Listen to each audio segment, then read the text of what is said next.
बिछिया अपन खिलाई दे हमारा लीचिया दिलाई बहु बिछिया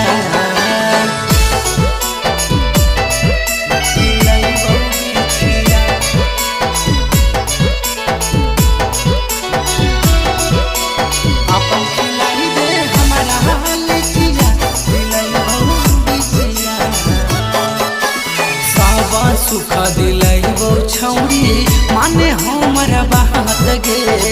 कह भी त बिना दहेज के लेके अइबो बारात गे ये छोरी सुनही सब कुछ दिलैबो छौरी माने हमर बात गे कह भी त बिना दहेज के लेके अइबो बारात गे साथे तोरा घुमैबो छौरी गे बैठाई के पछिया साथे तोरा घुमैबो छौरी गे बैठाई के पछिया दिलैबो बिछिया अपन खिलाई दे हमारा लीचिया दिलैबो बिछिया अपन खिलाई दे हमारा लीचिया दिलैबो बिछिया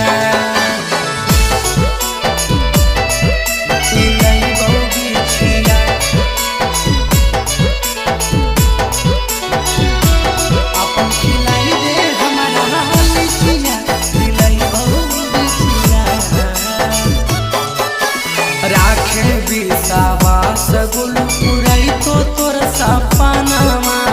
अभी दे दे